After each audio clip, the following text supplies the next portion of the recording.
Assalamualaikum warahmatullahi wabarakatuh.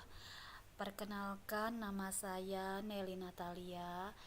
Saya mahasiswa UT Pasca Sarjana Pekanbaru Riau dengan NIM 501153063. Pada kesempatan kali ini saya akan mencoba mempresentasikan tugas 1 mata kuliah MPDR 5302 Studi Komparatif Pendidikan Dasar di berbagai negara.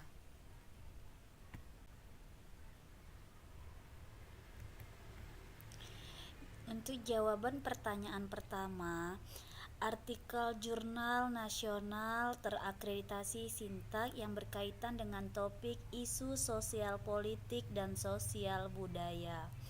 Judul artikel yang saya ambil yaitu adalah Eskalasi Partisansip Politik dalam Pembentukan Polarisasi pada Masyarakat Digital, Studi pada Platform Media Sosial TikTok, oleh Muhammad Guntur Purboyo, Junaidi Aziz Amriwan, Jurnal Sosiologi Universitas Lampung dengan Sinta 4.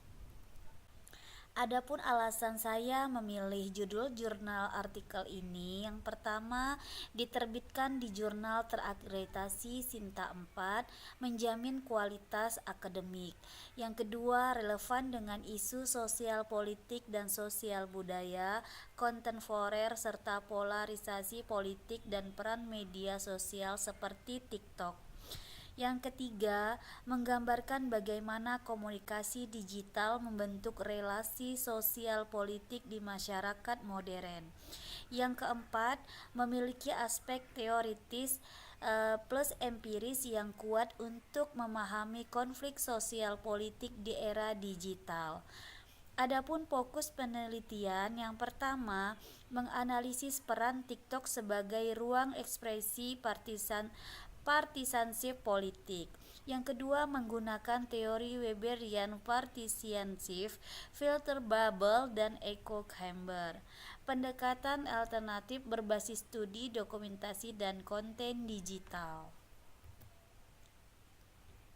Adapun jurnal ini keterkaitannya dengan sekolah saya di tempat saya mengajar, yaitu SD Negeri 009 Tembilahan Kota, Kabupaten Indragiri Hilir, Provinsi Riau, ialah sebagai berikut. Yang pertama, penggunaan media sosial seperti TikTok, FB, dan WhatsApp sangat tinggi untuk isu politik yang mudah menyebar. Yang kedua, anak-anak ikut menyerap suasana polarisasi dari rumah dan lingkungan. Yang ketiga, sekolah berperan sebagai penyeimbang budaya digital melalui integrasi nilai toleransi di pelajaran PKN. Yang kedua, proyek P5 Suara Demokrasi untuk belajar menghargai perbedaan. Yang ketiga, keteladanan guru dan kolaborasi dengan orang tua. Refleksi, guru harus menanamkan literasi digital, toleransi, dan karakter Pancasila agar siswa tumbuh kritis serta santun. Berikutnya jawaban pertanyaan yang kedua. Artikel jurnal nasional yang terakreditasi Sintak yang berkaitan dengan pendidikan berwawasan multikultural.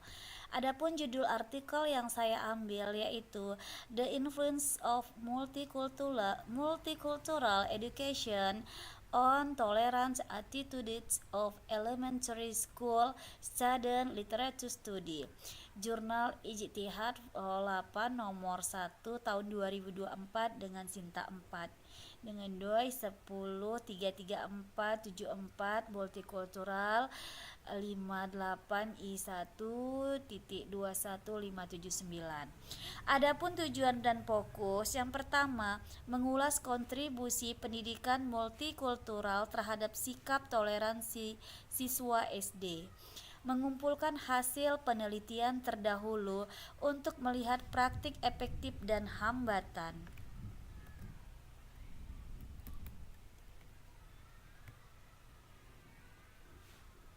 Selanjutnya, konsep utama pendidikan multikultural Terintegrasi nilai menghargai perbedaan seperti etnis, agama, bahasa. Sikap toleran yang menghargai, adil, dan tidak diskriminatif. Model implementasi, integrasi kurikulum, metode aktif, peran guru, dan dukungan keluarga. Temuan penting dari artikel ini yang pertama, implementasi utuh kurikulum di plus guru dan plus keluarga menghasilkan paling efektif. Yang kedua, metode aktif seperti project based, role play, dan diskusi serta ceramah. Yang ketiga, peran guru dan keluarga sangat berpengaruh. Yang keempat, hambatan, keterbatasan waktu, kapasitas guru, serta resistensi budaya. Yang selanjutnya, kelima, rekomendasi modul lokal, pelatihan guru, dan evaluasi yang berkelanjutan dengan nilai tambah. Artikel ini menggabungkan antara teori dan praktik nyata, menekankan pentingnya kolaborasi sekolah, guru, serta masyarakat. Artikel ini kaitannya dengan sekolah saya di SD Negeri 009 Tembilahan Kota, Kabupaten Indragiri Hilir, Provinsi Riau. Yang pertama, kondisi sekolah. Siswa berasal dari berbagai suku dan agama seperti Melayu, Banjar, Bugis, Jawa, dan Tionghoa. Yang kedua, keberagaman ini kaya budaya tetapi butuh pengelolaan agar tidak menimbulkan konflik sosial. Penerapan di sekolah, kegiatan budaya dan keagamaan. Semua siswa terlibat tanpa diskriminasi. Pembelajaran tematik dan seperti PKN, contoh konkret toleransi dan kebinekaan. Proyek P5, Bhinneka Tunggal Ika, mengenal budaya dan menghargai perbedaan nilai yang terbangun. Toleransi, empati, kerjasama, keadilan, serta kesetaraan. Adapun tantangan yang pertama, kurangnya pemahaman orang tua dan pengaruh stereotip sosial. Harapan dan refleksi guru. Yang pertama, guru sebagai teladan inklusif dan fasilitator nilai kebinekaan. Yang kedua, pendidikan multikultural harus hidup dalam praktik sehari-hari, bukan hanya sekedar teori. Sekolah diharapkan jadi contoh penerapan nilai Bhinneka Tunggal Ika secara nyata. Selanjutnya, jawaban untuk pertanyaan yang ketiga.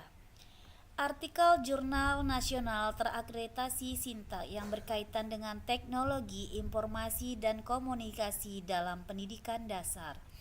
Adapun judul artikel yang saya ambil yaitu adalah pengembangan multimedia interaktif pada pembelajaran kosakata bahasa Inggris di sekolah dasar oleh Hevi Anna Lubis dan Harun Sitompul, Jurnal Teknologi Informasi dan Komunikasi dalam Pendidikan, Vol 2 nomor 2 2015. Tujuan penelitian. Yang pertama, mengembangkan multimedia interaktif untuk meningkatkan penguasaan kosakata bahasa Inggris siswa SD, menguji kelayakan, kemudahan penggunaan, dan efektivitas dibanding buku teks. Metode yang pertama, penelitian dan pengembangan dengan model Board dan Gale dan Dick and Carey. Tahapan, analisis kebutuhan, desain, pengembangan teknis, validasi ahli, serta uji coba lapangan. Hasil utama, validasi ahli sangat tinggi, materi 95,08%, desain pembelajaran 93,96%, rekayasa perangkat lunak 86,70%, uji lapangan 97,96% yang sangat sesuai. Siswa dengan multimedia interaktif hasil belajar lebih baik dari metode buku teks. Adapun kekuatan, metode R&D sistematis dan berbasis validasi ahli. Bukti empiris bahwa multimedia interaktif meningkatkan hasil belajar dan motivasi siswa SD.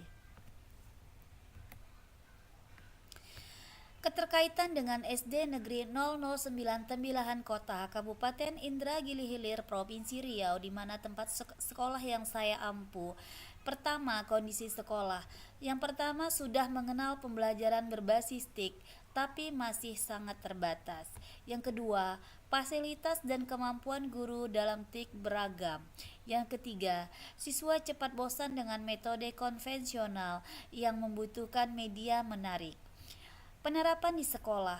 Yang pertama, gunakan video pembelajaran interaktif seperti rumah belajar, YouTube edukasi, membuat kuis digital lewat Wordwall dan Kahoot, menggunakan gambar dan konteks lokal seperti pasar, sungai, dan rumah panggung. Berikutnya, membaca teks bergambar plus audio untuk melatih kosakata dan mendengar. Dampak positif. Siswa lebih fokus, antusias, dan aktif. Kosakata lebih cepat dipahami. Pembelajaran lebih menyenangkan dan kontekstual. Rekomendasi. Pelatihan guru membuat media interaktif sederhana seperti Canva, PowerPoint, H5P, dan tambah fasilitas proyektor, speaker, koneksi internet yang stabil. Bentuk bank media lokal berbasis budaya Tembilahan. Kembangkan budaya berbagai inovasi antar guru. Integrasi TIK seperti multimedia interaktif efektif meningkatkan pembelajaran bahasa Indonesia atau bahasa Inggris di sekolah dasar dengan dukungan fasilitas dan pelatihan guru SD Negeri 009 Tembilahan Kota. Jawaban pertanyaan yang keempat, artikel jurnal internasional bereputasi Scopus dengan salah satu topik yakni isu sosial politik dan sosial budaya yang saya pilih. Adapun judul ya How Social Media Saves Polarization oleh Van Bevel et al. 2021, Jurnal Trends in Cognitive Science Scopus Index Calfrases. Tujuan artikel menjelaskan bagaimana media sosial mempengaruhi polarisasi politik serta mekanisme yang terlibat. 3 mekanisme utama. Yang pertama, partisan collection, yang kedua, message content, yang ketiga, platform design atau algoritma. Interaksi, temuan kunci, tidak ada penyebab tunggal, efek muncul dari kombinasi pilihan sosial plus konten plus desain platform. Perubahan algoritma dapat mempengaruhi dinamika polarisasi serta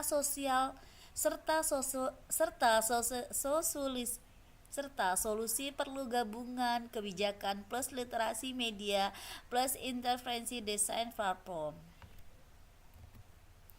Analisasi implikasi dan relevansi. Kelebihan menyajikan kerangka teoritis yang jelas dan menyatukan banyak hasil studi. Bentuk review sistematis, bukti lebih kuat dari riset tunggal. Keterbatasan, banyak studi bersifat korelasional, belum kasual. Fokus pada konteks barat, perlu adaptasi di negara lain termasuk Indonesia. Implikasi praktis. Yang pertama, dorong transisi data dan algoritma platform. Kembangkan literasi media digital, cek sumber, pahami framing. Uji interferensi desain platform. Lakukan riset lokal tentang pola polarisasi di Indonesia. Relevansi untuk Indonesia. Media sosial seperti WhatsApp, TikTok, dan FB sangat mempengaruhi opini politik serta budaya. Pola polarisasi di Indonesia unik, dipengaruhi komunitas, tokoh agama, dan bahasa lokal yang membutuhkan kebijakan kontekstual.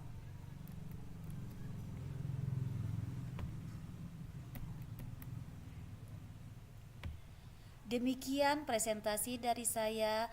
Terima kasih. Assalamualaikum warahmatullahi wabarakatuh.